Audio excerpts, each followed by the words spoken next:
사명이라는 특징을 해주셨습니다. 하나님께서 우리에게 주시는 그 사명의 길이 가장 복된 길이기에 우리가 다 하나님이 주시는 사명을 발견하고 그 사명을 따라가면 좋겠습니다. 선글라스라 그러죠? 색깔에 있는 안경을 써보셨습니까? 요즘에는 그 컬러 렌즈를 쓰는 학생들이 있던데요. 컬러 렌즈를 쓰면 색깔이 밖에 보는 사람만 그렇고 본인은 똑바로 보이죠? 선글라스가 좀 다른 것 같은데요. 그 선글라스를 이렇게, 그러니까 안경을 쓰면 우리가 어떤 색깔의 안경을 쓰느냐에 따라서 세상은 그 색깔로 보이게 되는 것입니다. 오늘과 안식일에는 안경을 바꿔야 합니다. 우리는 대개 우리가 느끼는 대로 세상을 보게 됩니다. 그래서 기분이 우울하거나 또 속상하거나 슬프거나 실망되거나 이런 우리의 느낌이나 또 우리의 사상이나 우리의 생각을 가지고 또 우리의 편견을 가지고 그 안경으로 이렇게 바라볼 때가 있습니다. 우리는 하나님의 말씀이라는 안경을 가지고 바라봐야 합니다. 말씀은 항상 변함이 없습니다. 그래서 하나님의 말씀의 안경을 가지고 자신도 바라보고 또 세상도 바라보고 우리 형제들도 바라본다면 축복이 되리라고 믿습니다. 오늘은 트럼프 2.0 시대와 일요일 법령이라는 제목을 가지고 말씀을 드리려고 합니다. 지난 주일에 전 세계는 굉장히 떠들썩했고 각국은 아주 민감한 관심을 가지고 미국 대선이 어떻게 되느냐에 대해서 관심을 기울였습니다.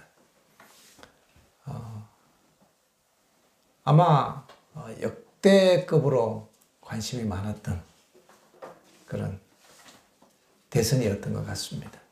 미국에서도 그만큼 치열했고요. 엄청난 돈을 쏟아붓고 경쟁을 했습니다. 우리나라 언론들은 해리스가 약간 우세하지 않나 이런 전망들을 했습니다. 그리고 사실은 해리스가 되었으면 하는 관점이 있었습니다. 우리나라 경제나 또 우리나라의 안보나 여러 가지 상황을 볼 때 어쩌면은 다른 유럽 정상들이나 다른 나라들도 트럼프보다는 해리스가 되었으면 좀 더 안정적이다라고 생각을 했습니다. 왜냐하면 그들의 공약이 그랬고요. 이 트럼프는 예측을 할 수 없는 인물이기 때문에 어떤 이 격변이 일어날지 아무도 알 수 없어서 불안한 겁니다. 이것이 지난 한 주일 동안 이 세계 정세였고 또 사람들의 관심사였습니다. 우리 재림교인들도 또한 관심이 있었습니다. 왜냐하면 이 트럼프가 굉장히 용감한 사람입니다. 그리고 트럼프를 지지하는 진영에서 나온 그 정책 공약집에 보면 프로젝트 25025라는 그 공약집에 보면 여러 가지 공약 사항들 또 계획들이 들어가 있는데 그 중에 하나가 노동자들을 위하여 노동법을 만들어서 일요일 날 쉬게 하는 법령을 추진하겠다. 이런 얘기가 들어있었기 때문에 우리 재림교인들도 관심을 가지고 지켜봤습니다. 진짜 트럼프가 될까? 진짜 트럼프가 된다면 이 시간표가 더 빨리 갈 수도 있겠다라는 그런 이 생각을 가지고 아마 이 역사의 진행을 살펴봤던 분들도 많이 계셨으리라고 생각을 합니다. 그런데 실제로 뚜껑을 딱 여니까 트럼프가 압도적으로 이겨버렸습니다. 그 모든 예상들이 다 빗나가고 트럼프가 대통령이 되었습니다. 이제 승기를 잡고 자기가 승리를 선언하는 그 첫 번째 인터뷰에서 트럼프가 했던 말을 제가 이렇게 봤습니다. 그 일성이 뭔가 하면 내 좌우명은 약속을 지키는 거다. 그러더라고요. 그래서 트럼프는 한다고 한 것들을 하겠구나 이런 생각을 제가 하게 되었습니다.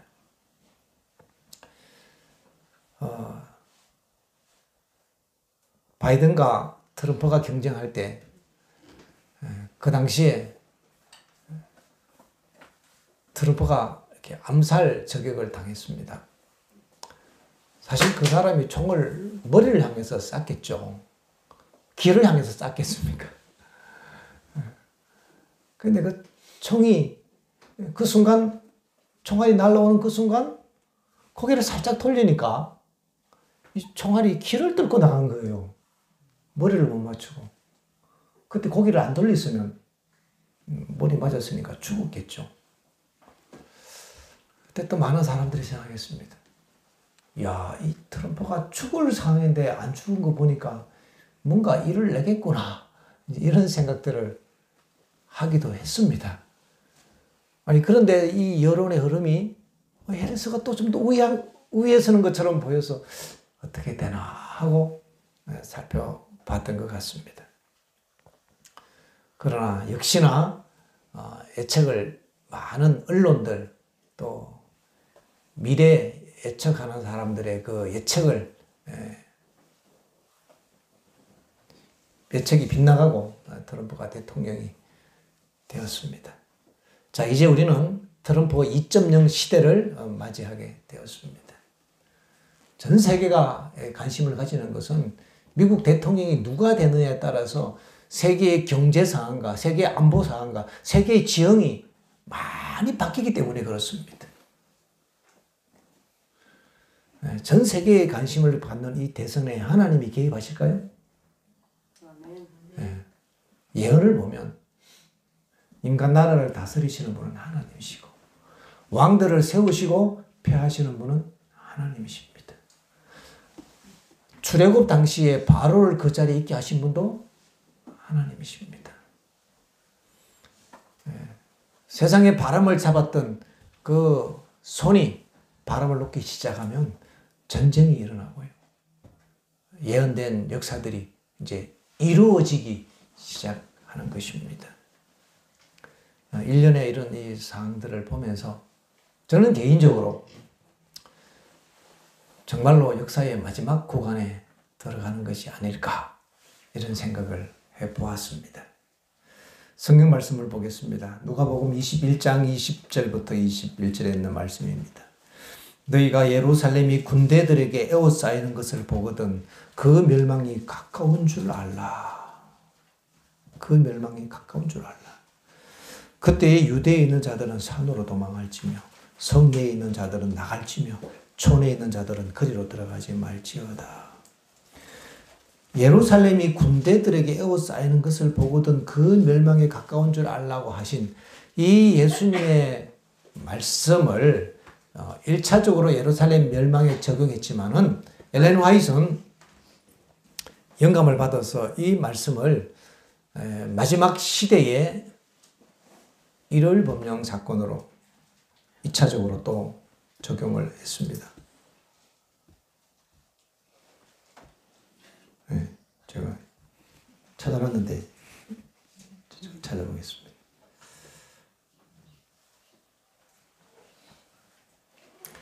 교회적인 5권에 보면 거기에 대해서 이렇게 말씀을 하십니다.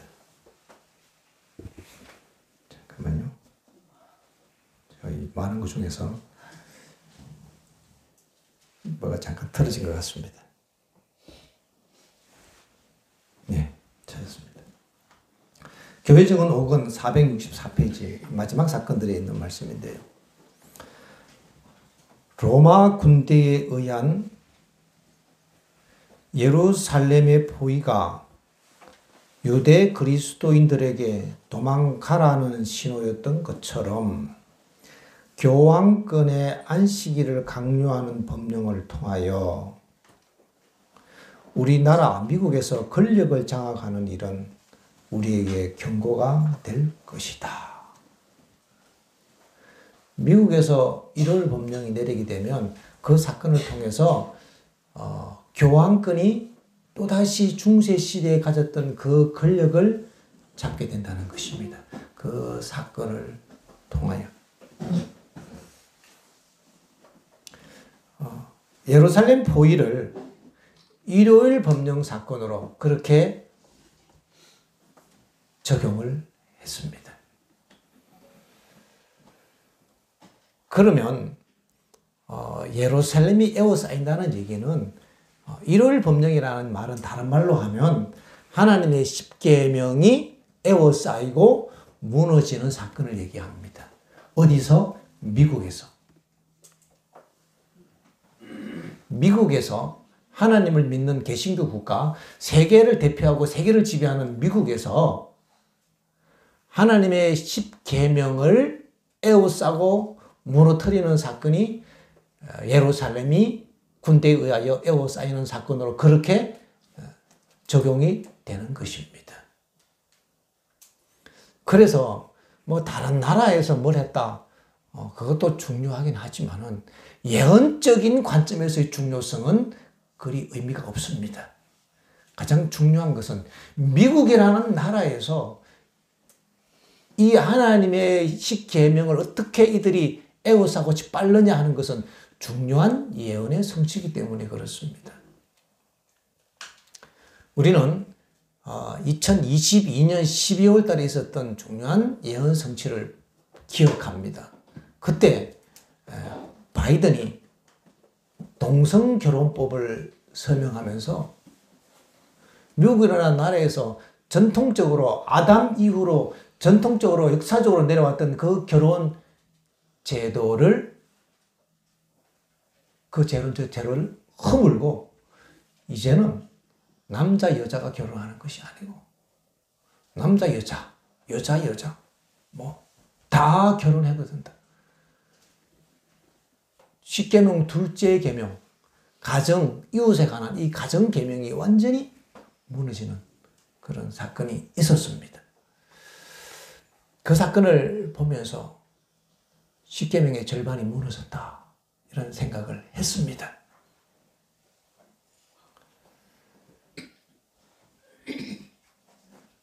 십계명의 첫째 계명은 하나님을 예배하고 둘째 계명은 이웃을 사랑하라는 계명이잖아요.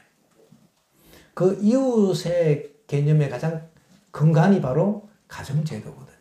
하나님 주신 안식일 제도와 가정제도는 에덴에서부터 가지고 나온 제도인데 그 중에 하나가 무너진 것입니다. 어쨌든 미국에서 십계명이 짓밟히고 무너지는 사건은 예루살렘이 에워싸이는 사건으로는 그렇게 적용할 수 있겠습니다. 그러므로 예루살렘이 지금 절반쯤 에워싸였다. 그렇게 생각을 하면서 그렇다면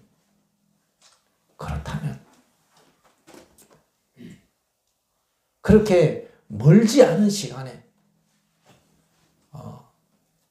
첫 번째 계명 안식일 계명도 무너지는 사건이 생길 수 있겠다라고 생각을 했던 것입니다. 각시대의 대쟁투 1장에 보면 예루살렘 멸망에 대해서 엘렌 화이트이 설명을 하고 있습니다. 뭐 여러 가지 요세푸스의 글에 의해서 뭐 여러 가지 뭐 얘기가 있지만은 엘렌 화이트의 말씀을 근거로 제가 말씀을 드리면 AD 66년 10월 달에 있었던 세스티우스 장군에 의한 예루살렘의 그 포위를 1차 포위와 그 예언의 성취라고 그렇게 말씀을 하셨습니다. 그때가 10월 달 장막절 기간이었습니다. 유대인들이 반란을 일으켰고 세스티우스 장군이 군대를 들고 와서 예루살렘을 에워쌌고 그때 거의 항복하려고 했습니다. 그런데 그냥 갑자기 이유 없이 이 군대들이 철수하는 겁니다.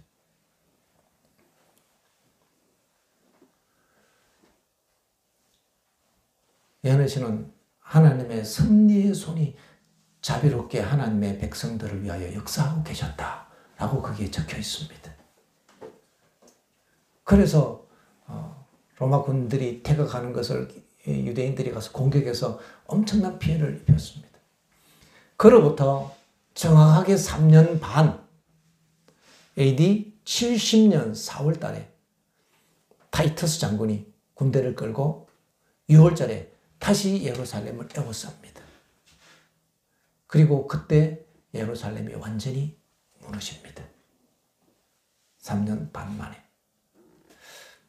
이 3년 반이라는 기간은 굉장히 예언에 있어서 중요한 어떤 패턴이 되는 것을 봅니다. 세대 반, 1260년, 일의 절반에 3년, 예수님의 3년 반 공생에 악의 세력들, 하나님의 봉사, 이런 이 예언의 성취들의 어떤 그런 이 예언에는 보면 패턴이 있습니다. 지금 예언을 하자는 것은 아닙니다. 1844년 이후에는 정해진 시간이 없고 또 그렇게 해서도 안 됩니다. 우리가 시기를 정하는 것은 말씀의 원칙과 맞지 않습니다. 그러나 우리가 역사의 예언의 흐름들을 이렇게 살펴보면서 마음 가운데 시기가 그리 많이 남지 않았다 하는 것들을 마음에 생각하는 거죠. 저는 개인적인 겁니다. 저는 개인적으로 22년 12월 달에 마음 가운데 큰 부담이 있었습니다. 이것이 1차 포위의 의미라면 이건 개인적인 견해입니다. 이것을 교리화해서도 안 되고 공식화할 것도 아닙니다. 그러나 제가 이런 사건들을 보면서 개인적으로 제 마음 가운데 들었던 생각들을 함께 공유하는 것입니다. 이게 만약에 1차 포위의 의미가 있다면 예언의 패턴을 따라서 3년 반 혹은 7년 그렇게 멀지 않은 시간에 2차 포위가 또 딱 올 수도 있겠다라는 마음의 강한 부담이 저에게는 있었습니다. 그래서 함께 가까이 있는 형제들에게 이런 말씀을 하면서 남은 때가 멀지 않다. 준비해야 된다. 이런 얘기들을 많이 했습니다. 물론 그것을 단정적으로 얘기해서 그렇다 예언하는 것은 그것은 옳은 방식도 아니고 맞는 것도 아닙니다. 그 시간이 지날 수도 있고 아무도 알 수 없는 것입니다. 그렇게 해서 계시를 받은 것도 아닙니다. 그러나 시기를 정하는 그것은 굉장히 위험하지만은 이 지성소 시대에 우리가 해야 될 그 지성소 정신이 있습니다. 그것은 시기를 정하는 것입니다. 굉장히 도발적인 제가 문장을 썼는데요. 지성소 기별, 지성소 정신은 시기를 정하는 겁니다. 그 시기가 뭐냐? 지성소 기별의 내용의 핵심은요.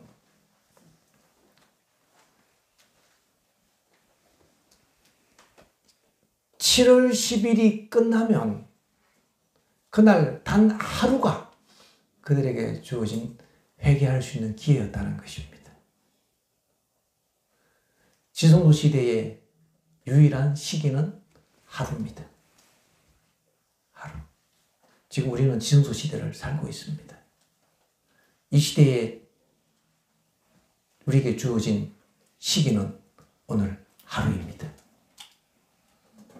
그것이 바로 대속죄일 정신입니다. 오늘 내 인생의 마지막 날인 것처럼 회개해야 합니다. 오늘 우리 인생의 마지막 날인 것처럼 죄를 끊어버려야 합니다. 하나님 앞에서 겸비하게 자신을 살피고 스스로 정결케 하는 일을 해야 되는 것이 지성소 시대의 기별의 핵심입니다. 그 기별과 시기는 연결되어 있는데요. 예수님 마지막 예언 성취가 3년 반 뒤에 있을지 7년 뒤에 있을지 70년 뒤에 있을지 우리는 아무도 정확하게 알 수는 없습니다. 그러나 가장 확실한 시기는 오늘이 마지막 날이라는 것입니다. 자, 그러면 예수님께서 곧 오신다는 그 생각을 가지고 우리가 재림을 준비하는 것은 우리로 하여금 깨어나게 하고 또 각성하게 하는 중요한 수단이 되는 것은 확실합니다. 그러나 그 시기가 우리의 믿음을 준비시키는 본질은 아닌 것입니다. 우리의 믿음이 시기에 의한 것이라면 굉장히 불안정합니다.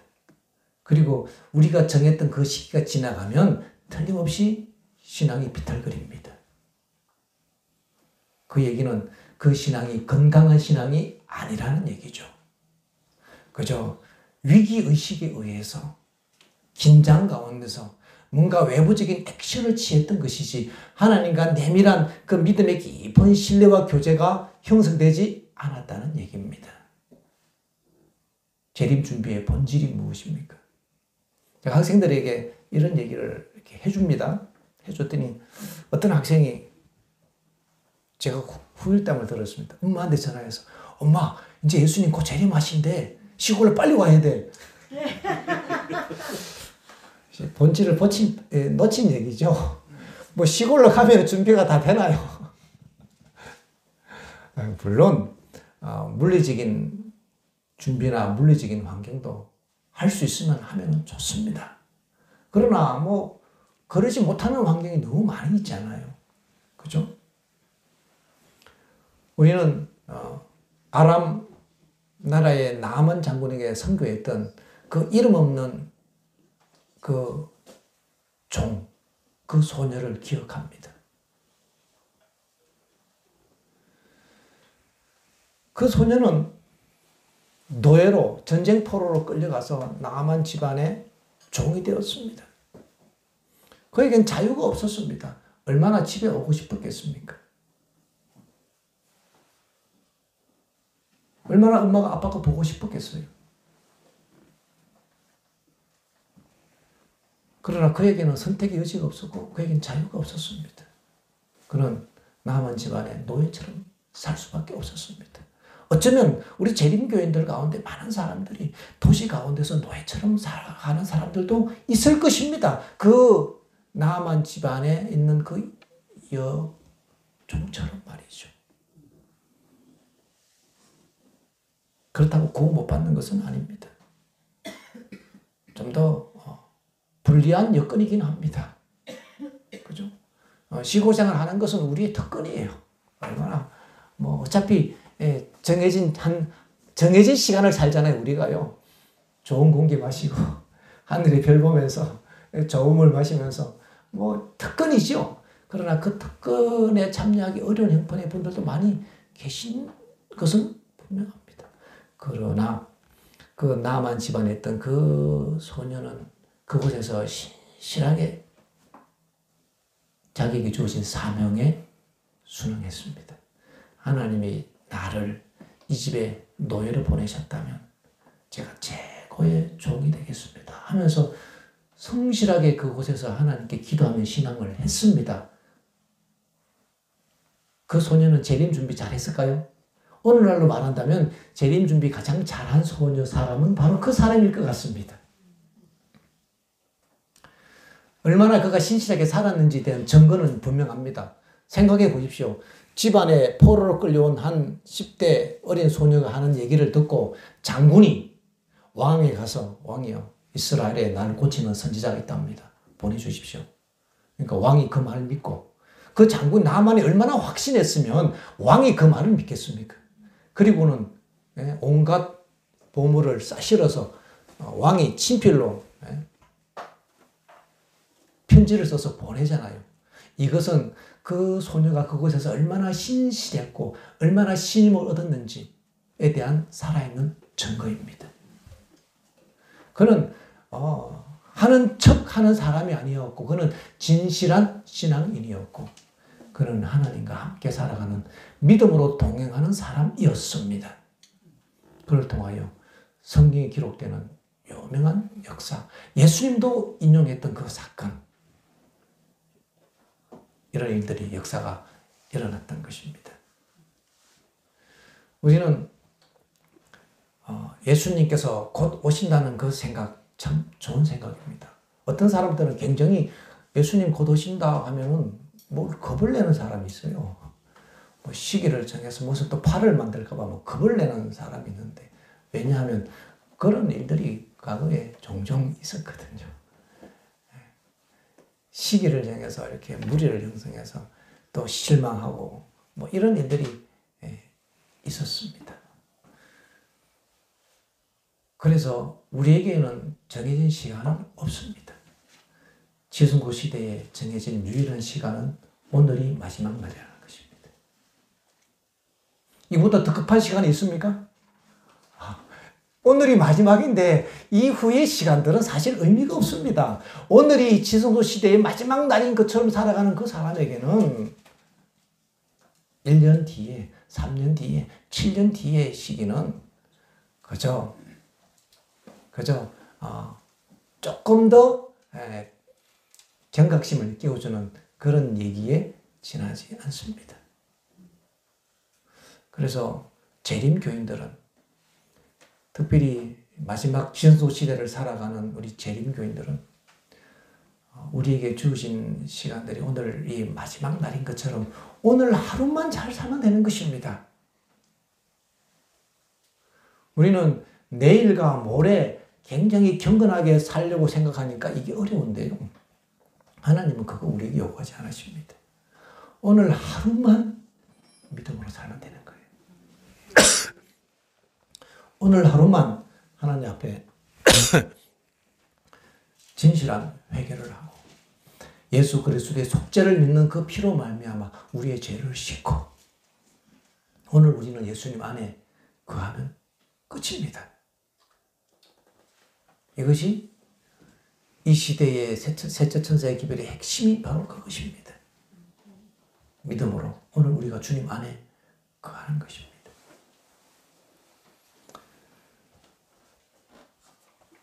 우리는 안경을 바꿔 쓸 수 있습니다.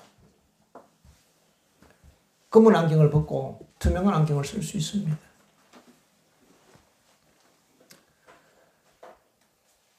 우리 자신이 어쩌면은 내가 쓴 안경 때문에 그렇다. 나는 죄인이다. 나는 희망이 없다. 나는 내 속에 있는 유혹과 힘을 이길 수가 없어. 왜? 지금까지 그렇게 해왔으니까. 그럴 수 있습니다. 그러나 우리는 그 안경 벗어야 합니다. 그리고는 내 경험의 안경을 벗어버리고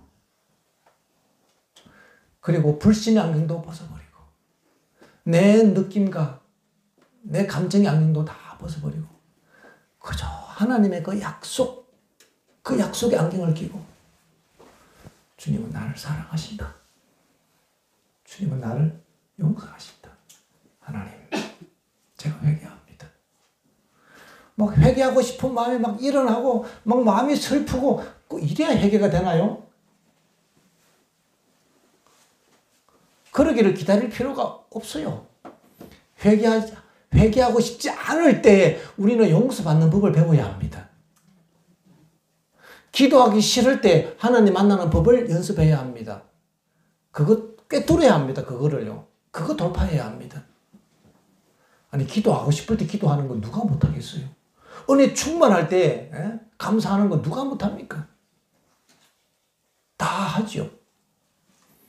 그러나 어두울 때, 실망될 때, 내가 실수했을 때, 내가 넘어졌을 때, 그때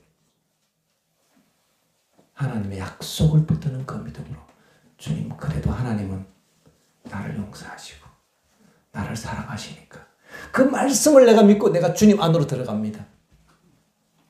이렇게 돌파할 수 있는 믿음을 우리가 가져야 합니다. 우리가 오늘 말씀 안으로 들어가면 오늘 우리는 그리스도 안에 있는 것입니다. 우리는 그리스도 안에서 정죄함이 없고 그리스도 안에서 구원받는 것입니다. 뭐 그렇게 어렵지 않습니다. 오늘 우리는 그리스도 안에 있는 그 삶을 살면 되는 거예요.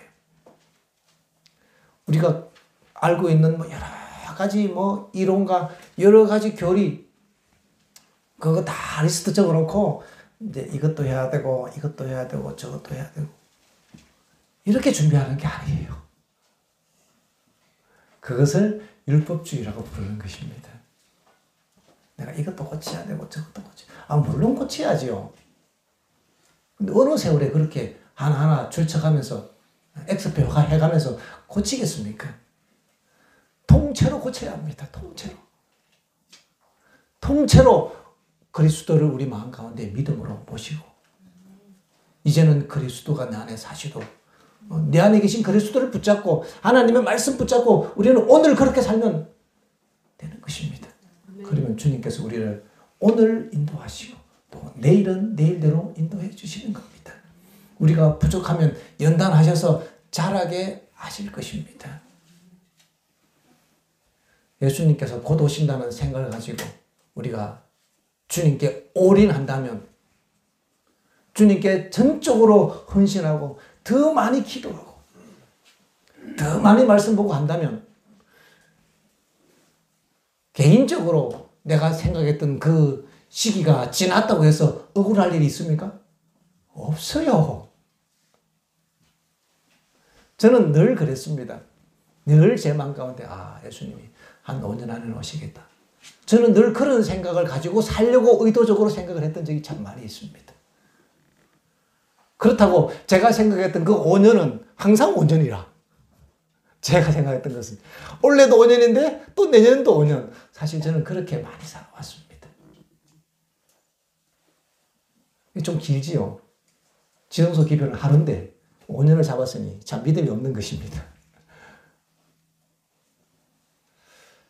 우리에게 주어진 마지막 준비의 기간이 몇 년 남지 않았다는 생각을 가지고 우리가 하나님께 더 기도하고 더 말씀 보고 더 믿음으로 살고 우리가 양다리에 걸치고 이렇게 시험에 들었던 그런 우상들을 다 버리고 하나님께 온전히 회개하고 죄를 끝내는 그 삶을 우리가 오늘부터 산다고 해서 손해볼 것이 하나도 없단 말입니다.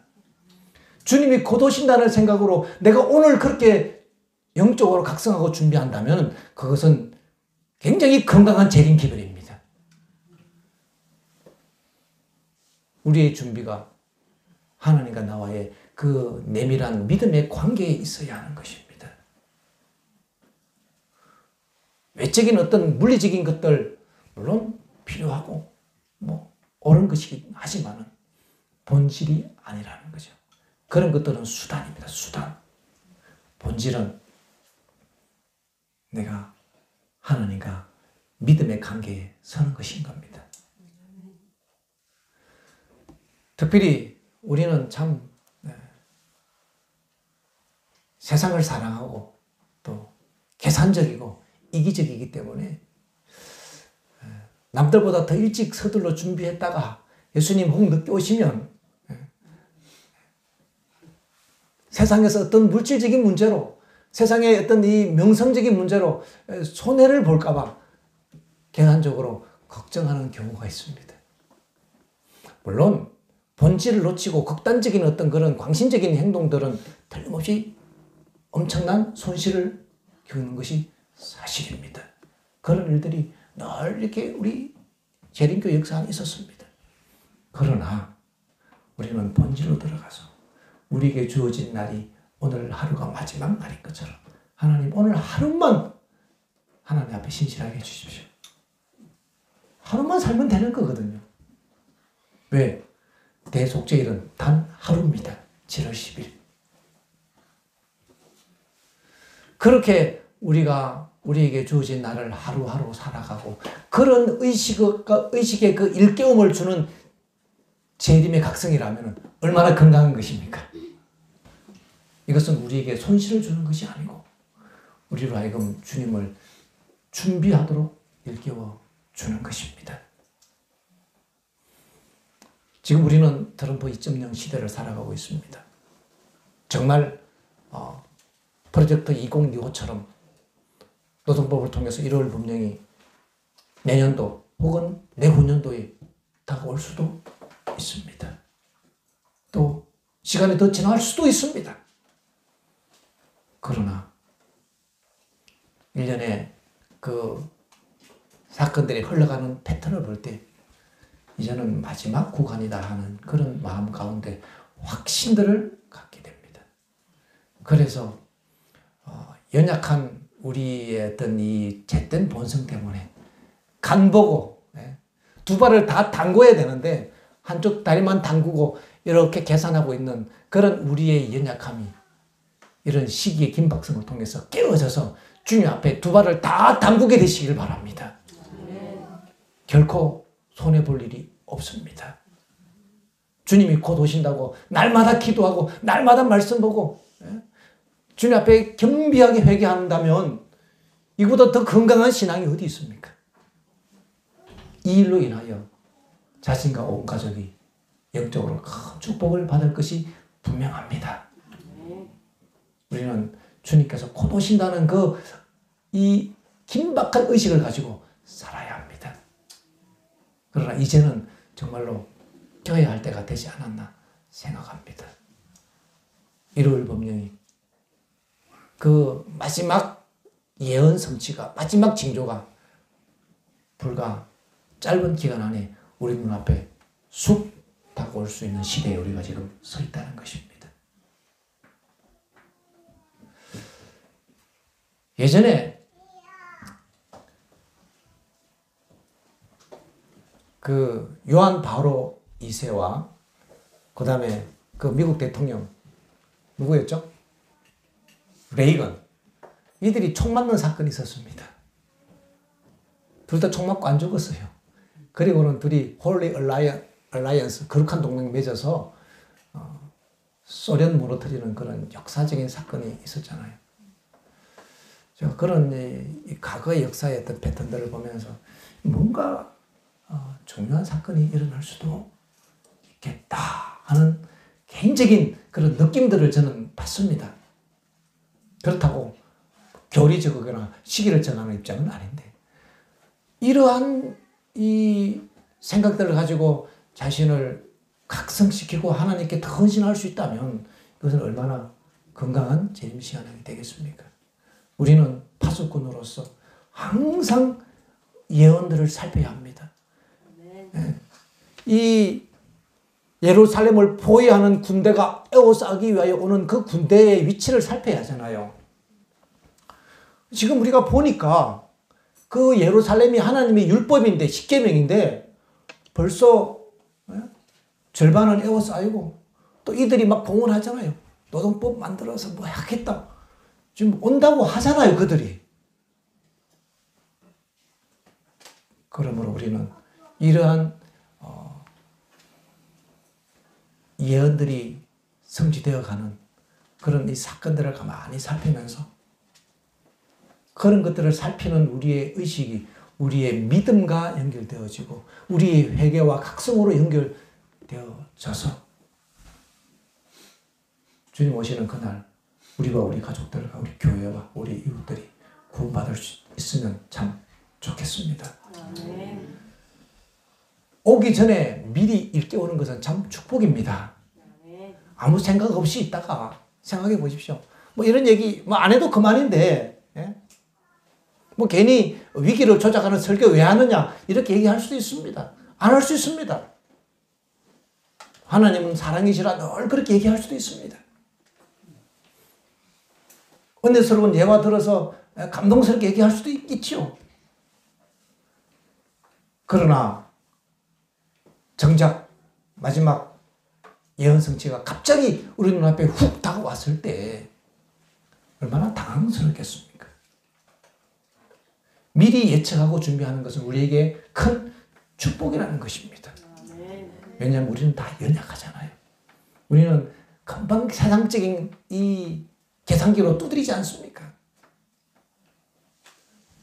그래서 그런 계산기 이제는 내려놓고 예수님 앞에 두 발을 다 담궜으면 좋겠습니다. 손해볼 거 없으니까. 저는 제가 중학교 때 예수님이 금방 오실 줄 알았거든요. 6학년 겨울방학 때요. 아버지가 저에게 각시대 대쟁투를 읽으라고 주셨습니다. 그래서 그때부터 제가 각시대 대쟁투를 제가 읽기 시작했습니다. 겨울 내내 앉아서 각시대 대쟁투 상학은 다 읽었습니다. 읽고 나니까 막 가슴이 막 뛰기 시작하는 거예요. 이야, 예수님 곧 재림하신다.